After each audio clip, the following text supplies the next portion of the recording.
So actually, I kind of have a two-part question here. Can anybody join the site that's a creative? Go ahead, Laurie, There's I'll let different you- categories, so in theory, there's not a slot for everyone. But I think that if there was enough interest in certain categories, like if you're a musician, or like it extends to as many indie groups as you want. But literally, there's no barriers to entry. Like if you want to sign up, there's little membership buttons you can sign up, and there is a fee associated with it. And we decided to do that because we want, like, so Facebook and Instagram and Twitter and like everywhere where you're like, hey, I'm looking for an artist. I feel like 95% of the people that reply are bots, or just people who like keyword artist, and then you're like, hey, I'm looking for like just like a gritty artist who can have with this style, and you just get people just see the word artist and they're just like apply. So it's funny that you say that, Laurie, because I recently put the word out on Twitter for a cover artist for a project, and I got people as wily as individuals who are submitting AI art that they typed in to say, "Oh, this is my portfolio," and I'm like, "Are you serious? Like, you really think that this?"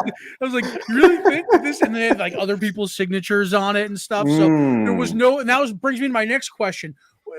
Is there any checks or balances or quality control that's going to basically be implemented into the platform so you don't get like AI scam artists, or people who are passing off other people's work as their own just to try to maybe make a quick buck on a PayPal payment? So we have a review. Basically, it's kind of like a community watch in a way, I guess. So like there's a place for reviews, so that if you're like, hey, this person uses AI art, you can review that. We're not necessarily policing anything. Like we're not stopping people from coming, because it'd be a lot of people to vet, and people can come to us and trick us too, and just be like, no, I draw this all myself. And like, we can't do that. Like if people come to us and we're like, I only use AI art, like we do have applications and there'd be like a brief check at the start. But we're not like looking like, oh, this person's like brand new to comics versus this person's been in there like 20 years. Would it flag them for something like that? Because I know like the AI stuff is kind of a hot button issue with comics right now. Like a lot of people are really like violently against it. And so would something like that, would say you guys took on an AI artist, would that be tagged as an AI artist? So people could use them if they want, or Yeah, and this is why we, like I said to you, we try to keep everything off the site. In other words, if you decide to go with an artist, right? Okay. And you go to their website and you start looking through their site, part of it is up to you also to kind of see, hey, what's going on with this guy? What is that kind of stuff? Now, let's say, for example, you do hire him to do something and he ends up being an AI artist. Laurie was talking about the review process, right? Right underneath their profile, there are stars at the bottom, almost like Yelp does, Uber does, or whatever, where people can rate them and rate their experience. Put in a note, rate how their experience was. Now, we are not going to take somebody off the list if one person comes back and says this guy's a jerk. It could be a personal thing, right? We're going to make sure that, but if there's a pattern, then obviously we got to look into that, right? So that's kind of like the extent of like that 5-star system. I think it's 5 stars, right, Laurie? The last time I think it was. I believe so. Yeah. Yeah. So you have that there, so that you can kind of like let people know, hey, this was good, or this was a bad experience, or whatever.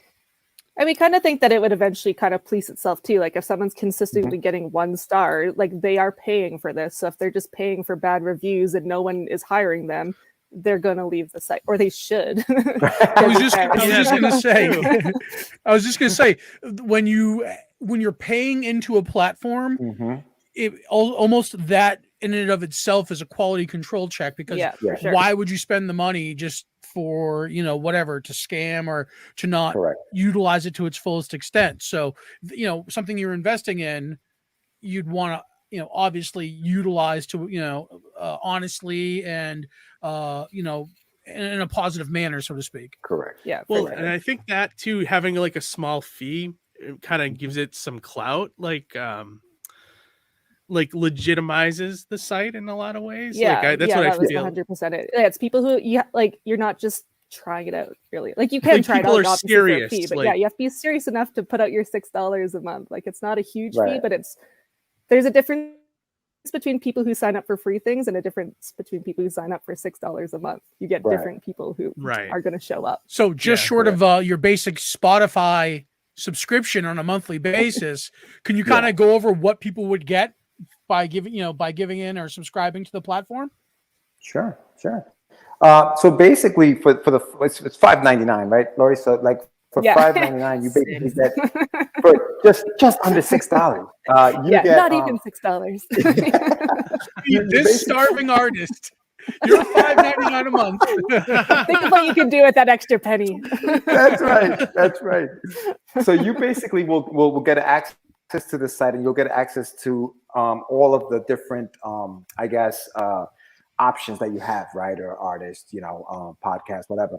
And you're able to navigate the site fully for all, to find what it is that you need. Now, let's say, for example, you're creating a book this month, and you're like, you know what? Hey, man, I have $5.99 right now. Let me sign up. Let me go look for my artist. Let me go look for all of that stuff. If you can do it in a month, go for it. You know what I mean? Like, you could now, if you want to come back next month and you have another book or whatever, there's no what's the word? Obligation to stay on the site, right? It's whatever you need. So, sorry, George, I didn't mean to step on you there, but I was just going to say, it sounds like it's almost conducive to keep coming back and keep having the monthly subscription, because it sounds like a lot of this might be community driven as well. Correct.